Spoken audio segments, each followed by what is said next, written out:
welcome to Harlow on Healthcare.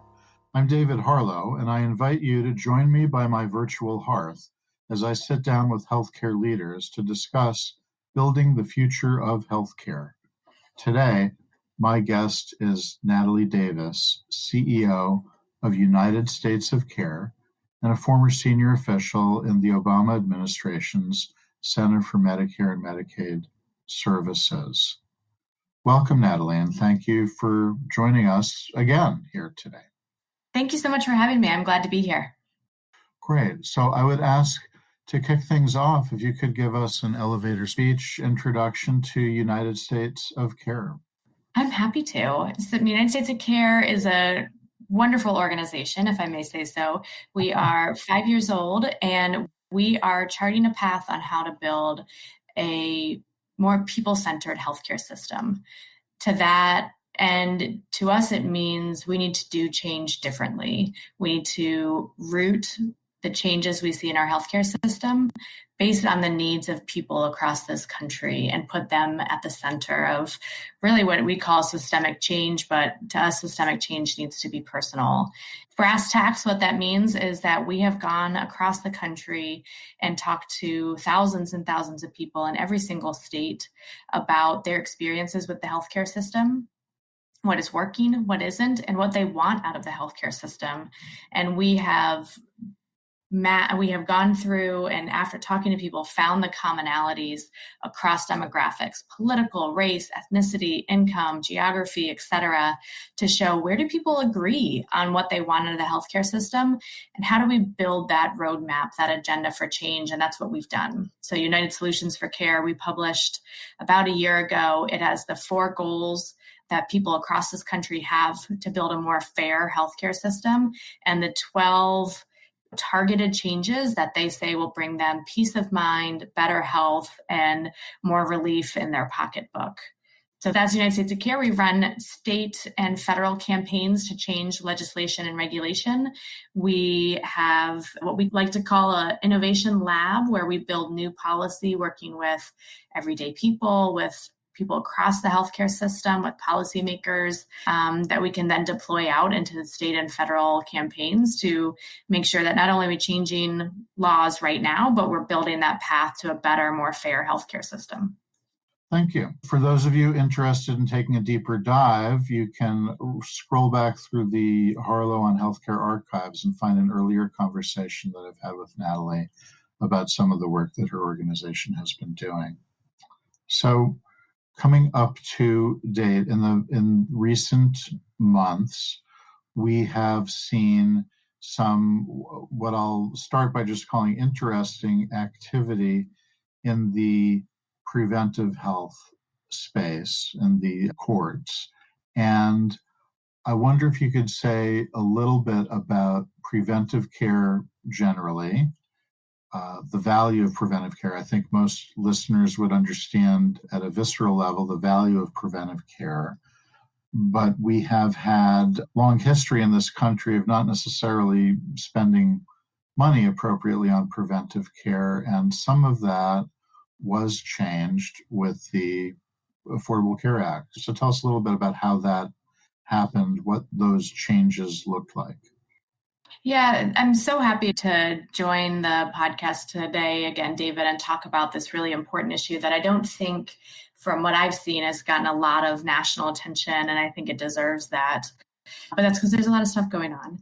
Like you said, preventive services and preventive care in this country really needs to be the backbone of how we think about our healthcare system, how we think about as individuals living as healthy of a life as possible, as we think about communities thriving, children thriving, employers and employees thriving.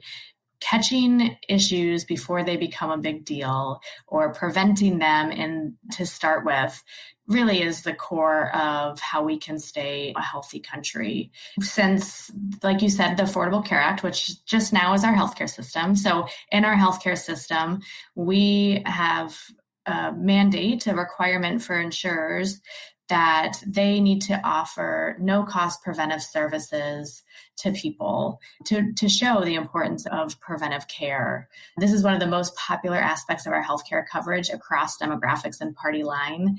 Morning Consult recently put out a survey, and nearly 1 in 4 respondents said that preventive care is the most important service that insurance plans can cover. It really isn't a red issue or a blue issue, or it has any hold from a political party. It's just good health and good sense that insurers need to cover this.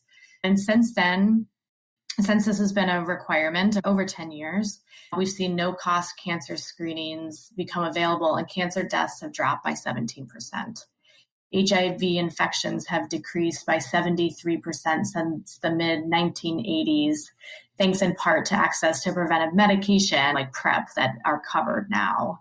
So the list could go on, but as you started, it's such an important part of our healthcare system. It's something that people have come to rely on. You show up to the doctor, you talk about the preventive services that you need based on your age and your risk levels, and it's covered, and you don't have to think about that. And that's so important, because we know when we used to have to think about it, when you had to wonder if you had to pay for your mammogram, people put that off. It wasn't something that you budgeted for. It wasn't something that you knew exactly what was going to cost. And so people avoided preventive care, and that it's just not the way that our healthcare system should work. And it's not how people should have to live their lives of putting off this preventive care based on a financial issue. And I think we can't emphasize this enough. It's not just that the care is covered, but you've said it twice, and I'll say it again. It's at no cost, no deductible, right, no cost sharing of any kind with the individual. At one end of the spectrum, you might say, gee, that's expensive. On the other hand, of course, if it's applied in a sensible way for preventive services that are worth rolling out across the board, then purely on a financial level, it's a cost savings in the long run. Absolutely. And it's a cost saving if we think about work missed because somebody is sick on something that we could have caught before. If you think of a longer life, a healthier life, less medications, it's a cost saver and it's a lifesaver. When we talk to people across the country and we talk about insurance, people talk about they want the certainty they can afford their health care, and they want dependable coverage as their life changes. Those words are from people's mouths and they emotionally resonate with people. And this kind of gets to the heart of what you were saying is it's not just that you don't have to pay for these preventive services, but it's that you can show up and know that they are covered, that if your doctor suggests it, it's covered. And it's that certainty that people have come to rely on, and their coverage is dependable as their life changes and their health changes. So everything that you've said, as well as the mental kind of frustration or anguish or confusion that this sort of requirement on insurers has really alleviated for people, for parts of our healthcare system. Yeah. So at least monetarily and philosophically, maybe the other side of the coin could be expressed best as, well, not everybody who doesn't get preventive service X is going to come down with disease Y, right?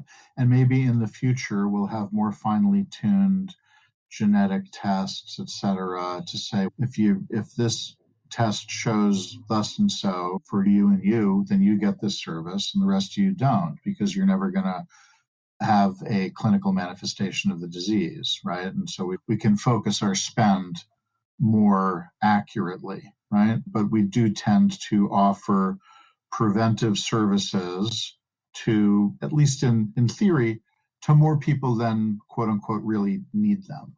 And that is perhaps at the crux of the challenge to some of the preventive service coverage that is included in the Affordable Care Act. Are there other pieces of the challenge that has been brought forward?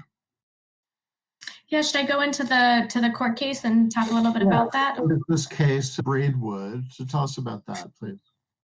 Yes, there, like you said, the legal name for the case is Braidwood versus Becerra. And really, this is a court case out of Texas where there is a decision that is going to impact 151 million people in this country.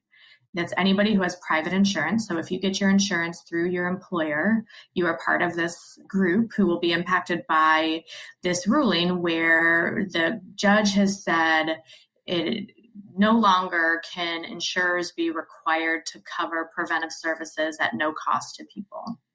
So this eliminates people's no-cost access to important preventive services that we know keep people healthy. These are cancer screens, some blood pressure screening, mental health screenings or that are really important to women as they are pregnant. And this is such an important part of our healthcare system, like we just talked about. It's also extremely popular. And this is going to deter people seeking care. So even if we think we can afford a screening now or some sort of preventive care, we know from the history of this country that people still just avoid that care because they're worried that they can't afford it. So a recent survey showed that 2 in 5 adults will now skip necessary preventive services if it meant they had to pay for them. So 2 in 5 adults will say, I'm not going to do it. I'm going to skip it. And we know that in instances like this, as always, the underserved, the people who are not listened to are hit the hardest. So historically, underserved communities will be disproportionately impacted. People with low incomes, even a small copay we know deters them from seeking preventive services. So through this ruling, we will see higher incidence of health deterioration, and we will see healthcare disparities exacerbated. Communities of color, LGBTQ communities that are going to be hit especially hard.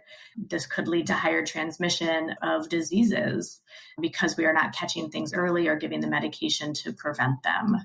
So this is a really big deal, and it's gone unnoticed at the moment because so much was happening when this ruling came out in the news. Right now, the Biden Department of Justice has put in a request for a stay, basically to say this can't go into effect until there's more that happens in the courts, which was granted, but there's still ongoing discussions in the Fifth Circuit Court, and we do expect, unfortunately, that this will likely go to the Supreme Court and be the next Supreme Court case in 2024 or 2025. This is a big deal, and we need to continue to put pressure on the courts to fix this, to make sure that 151 million people can have access to these preventive services that we've come to rely on for over a decade.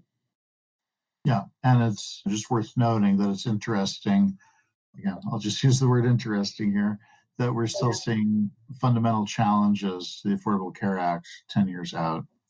So the trial court decision is stayed pending appeal. So it's in federal appeals court, Fifth Circuit, you said, and waiting to hear, and of course likely to hit the Supreme Court as well before this is resolved. So we've really taken this, what sounds like a super sensible public health tool, and it's become, some would say, a political football, and it's tied up in the courts for now. We'll continue on this in a moment, but first I just want to say, if you're just tuning in, this is Harlow on Healthcare, coming to you on Healthcare Now Radio.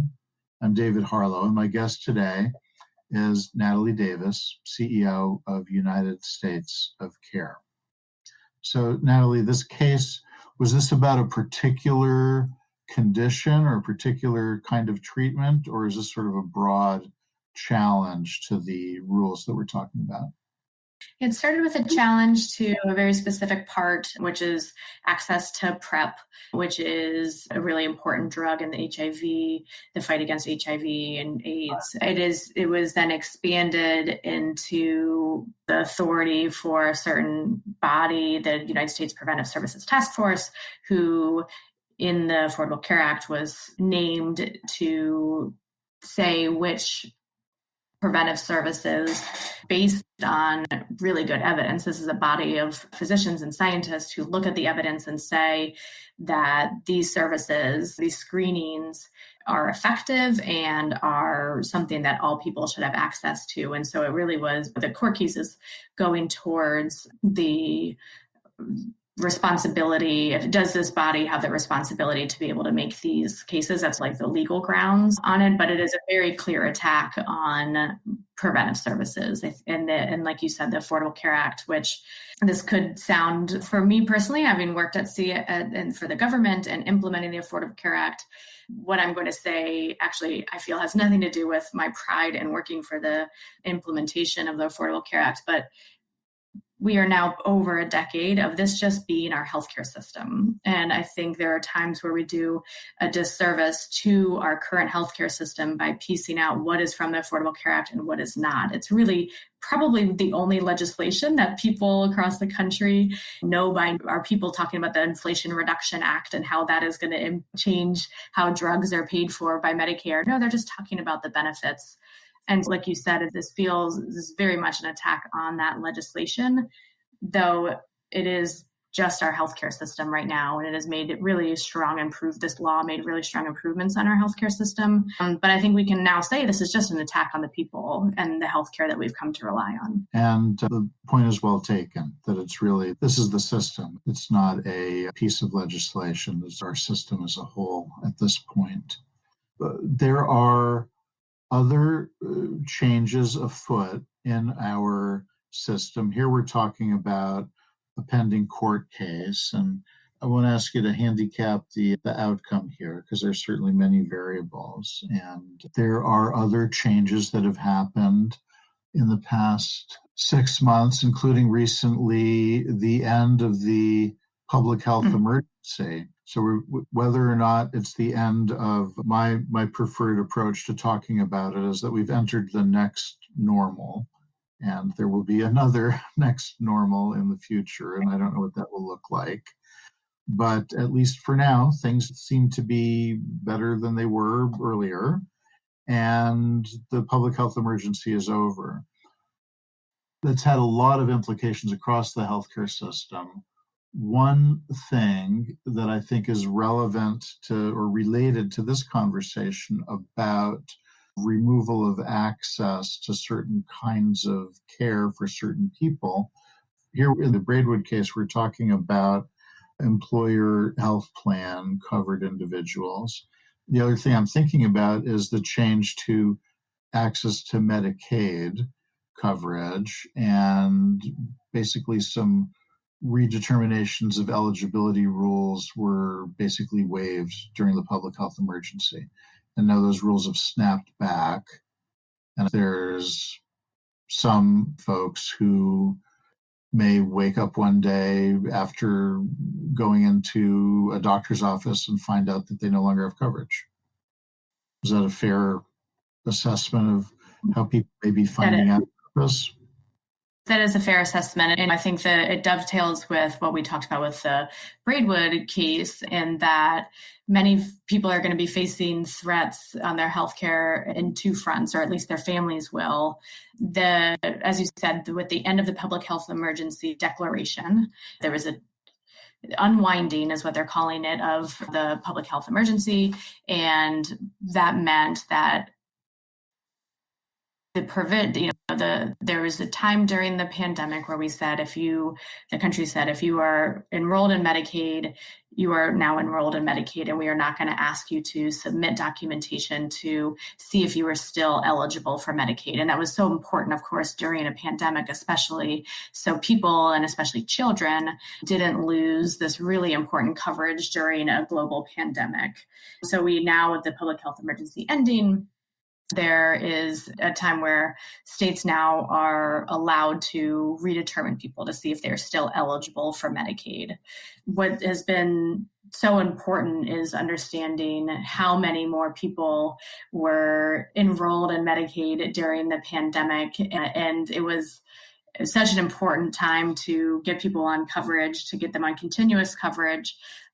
Because for many factors, they call it churn, like people churn in and out of Medicaid they're on, and then they are either get another job and then they're disqualified because of their income, and then they get but maybe that's a seasonal job, and so then they're back down on Medicaid, lots of different circumstances. And so it's been really great period of time to watch what happens if you don't make people redetermine constantly throughout the year. And there's been a lot of people that were able to get coverage that weren't a continuous coverage that weren't able to beforehand. So yes, that's where we are right now. States are figuring out if people are still eligible. And unfortunately, there have been a lot of people that have been kicked off of Medicaid. And a lot of that is just about documentation and people not aware that there is a change happening and that they would need to re-enroll. May survey from Kaiser Family Foundation found that 65% of Medicaid recipients were unaware that states would be redetermining coverage. In Florida, Arkansas, and Indiana, which began terminations in April, more than 80% of those disenrolled so far saw their coverage terminated just because information was not updated with the state, not because they were ineligible. So really, this is an exercise in bureaucracy and paper, and not in some states trying to have people retain and remain on this really important coverage for families and kids. So it's a quote unquote a technicality. It's not that somebody is now earning enough to no longer be eligible for Medicaid. I know there's been a variety of ways in which people have tried to do outreach to folks, and I suppose this is experienced unevenly depending on what state you live in or depending on whether you've been in a managed Medicaid plan previously or a variety of other variables. So here, as in the situation with the Braidwood scenario, it is really, again, it sounds like a case of disparate impact, right? So there's some principle here that is being articulated as we need to determine eligibility, but the impact is on folks who are hurt the most or likely to be hurt the most by any such redetermination. Absolutely. These are often populations, like you said, that are often disproportionately impacted, and they are considered hard to reach populations. People with immigrants or people with that have limited English proficiency that speak other languages, people with disabilities, young adults, children, Black and Latino communities. The process to fill out these paperwork, think about when you've had to do bureaucratic documentation and how hard it is to understand it and the forms you need and how you submit them.